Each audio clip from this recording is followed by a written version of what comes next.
Welcome to Shorty SuperCoach. Just before I take a look at my side, just before when I was editing it and reviewing it, about the first 4 or so minutes, I realised I'd somehow managed to zoom right up close onto the screen, which is extremely helpful when you're trying to reveal your side and no one can see it. So I do apologise for that. As you can probably tell in this video and a number of others, I'm no technology wizard, but still giving it a bit of a crack and learning a few things, bits and pieces. Nothing really changed on the screen as I was doing it, so I've got no idea how I managed to bugger that one up. But I do actually get into the second part of it at about the 4.5 minute mark. So by the time I finish this, it'll probably be closer to the 6 minute mark on the actual upload itself. So if you want to check that out and go straight to it, fair enough. I do discuss bits and pieces of my team, but if you want a bit of visual action on my side, about 5 to 6 minutes in, depending how long I waffle on for here, will be when you see it. So just thought I'd clear that one up so you knew what was going on, because probably not everyone reads the description. So just thought I'd give that a bit of a shout on and add that one onto the front of the video. Thanks, guys. Welcome to Shorty SuperCoach and welcome to my latest team update. I did one about a couple of weeks ago, just taking a look at my side. So as I said, I'll look to do these every couple of weeks, probably every week once the JLT gets rolling. Just checking out a bit of the cricket. The Aussie seems to have started well, which is good. I'll just show you last time I did it, which I think was early February, just where my team was at. Just a quick refresher, probably not the clearest footage you're ever going to see, but I will go over to how my team is looking at the moment, and not too many changes because we haven't seen much. JLT starts this week, that's when we'll really get a good feel for it, so not too much has changed, to be honest, but a couple of little tweaks to the side, particularly the ruck, which people might be thinking as well. Of course, Nick Nat is in my old side. He of course is not now with Brodie Grundy coming in. I did a player profile on him and pumped his tyres up, so it probably doesn't come to too much of a surprise to people who watch this regularly. But just going through, Elliot Yeo, a notable omission. Now, that might not stay the case for the whole time, but the reason I did it was not that I lost faith in Yeo. I'm a little bit concerned with the hip injury, I must say, but I'll walk you through my thought process. Number one, Nick Nat. The knee sounded terrible. Remember last year they were talking about he was meant to play the grand final? Like if West Coast made the grand final, Nick Nat could be an outside chance to play. Unbelievable how he just clearly hasn't progressed. There's bone on bone in that knee. There's just too much going on there for me to bank on him and be comfortable, because he is 460. I mean, he's not dirt cheap. So I was just thinking, any more doubt that comes over through this pre-season, he's got to go. And a bit more news came out the other day, and I pulled the trigger. So I probably didn't change my side for about, 12 or 13 days, and then just made a bit of a reshuffle, and that was what triggered it. All of a sudden, bang, Grundy, I like him. Probably my next choice is maybe Goldstein. It's a bit strange. I'll take a bit of a look at a player profile soon. But if Bruce is playing a little bit more forward, check out Brad Scott's Ask the Coach on the AFL website. He did allude to Goldstein being the number one man and Bruce playing forward. So that was interesting. But I do like Grundy. People will be saying Mason Cox. Check out my player profile. I don't think it'll affect him too much. I think with Darcy Moore going to the back line, Cox is going to have to play a fair bit forward. But, that's something you can tinker with. Main thing, Nick Nat, I've lost faith. So all of a sudden I need to find, what's that, 80-something coin. I can't remember how much I had in the bank. And I've been liking Piers Hanley. But sometimes you just got to justify things to help yourself in other areas. Now, I had to find coin because the main thing was Nick Nat needs to go. That's where I was at with that one. So I'm looking through my side. Where am I going to go? A bit of coin got freed up with Billings. He did a hammy, so I think he was missing 2 weeks. Wingard also suffering a bit of concern. I'll be patient with him. Dalhouse comes in. I wouldn't write Billings off at any stretch. If he gets up for a JLT match and looks good, I could easily see him coming back in the side, particularly if Dalhouse doesn't play some midfield time. Where if Dalhouse is getting midfield time, he could certainly stay there. My midfield stayed totally the same. So, look, I'm searching for 50, 60k, something in that vicinity. I can't exactly remember. So, I was looking at the back line. I feel the back line is something that was the least cemented. I feel really pleased and comfortable with that midfield. The back line's something that I can tinker with. I wasn't in love with anyone really down there. Elliot Yeo, great season last year, but he's only done it once, and if you look at his numbers in the back half of last year, they did drop away. I think West Coast are really going to struggle this year. He will get more midfield time, there's no doubt about that, but with their poor pre-season, I've just got my concerns about paying $560k for guys who had one good year in our back line. So I felt comfortable for him to be the man. There was enough reason for him to be the man to free up some coin. So I am comfortable with Yo being the man for that, but as you could see with the big edit there, I was looking through my side and realised one of the men I'm about to talk about isn't even in my team yet. So, of course, Hanley, as you can see, has been the man who's made way and come in for Yo. And like I said, that's not to say Yo may not feature again if he looks good, and Hanley will definitely need to show some promise through the JLT and hasn't had a perfect pre-season either. But look, I will find this man. Scrolling can be a bit of a nightmare, so I'll just type him up, and no surprise, I did a player profile on him on the other day, Luke McDonald. Why can't I afford him?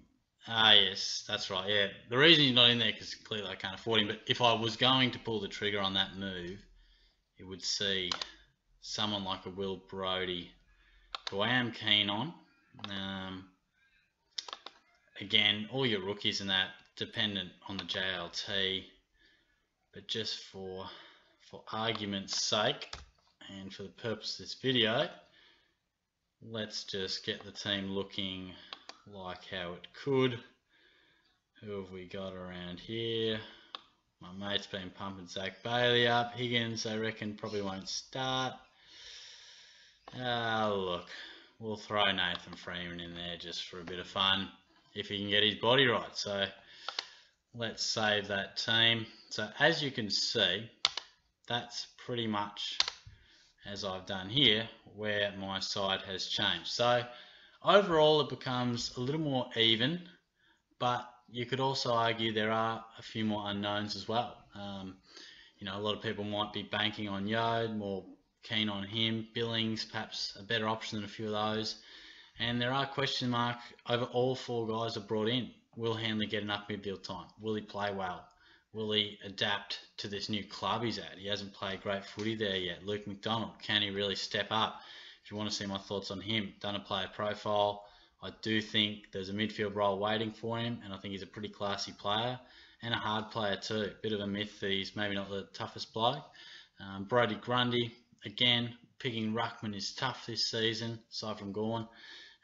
Dalhouse also will need to show some signs of playing midfield time and getting back to his best. But by all reports, like everyone, he's flying pre-season. But and Brayshaw as well. If he comes out and looks great, he's playing midfield time, then all of a sudden he looks like a great buy. But I was keen on him, and I am liking his potential. But I just think when I weighed it up, you know, if you want to put it simply, I think Hanley and McDonald are in teams that are dying for midfield players and class through the midfield, where Melbourne has quite a bit. And Petrarca's moving in there. I'm just not sure Brayshaw will get enough midfield time to really warrant it, even though he is a bit cheaper and a handy mid-pricer, but coupled with the concussion issues, and it's an ever-present concern, just was enough. Again, sometimes you want to do this, so you got to free up coin, and you find yourself just justifying and looking at the reasons for why, because you need to do it to get this guy, you know. So, but look, Billings, could definitely see him coming back in the side. I want to start Billings. I really do want to start him. I hope he plays JLT, and I hope he impresses me.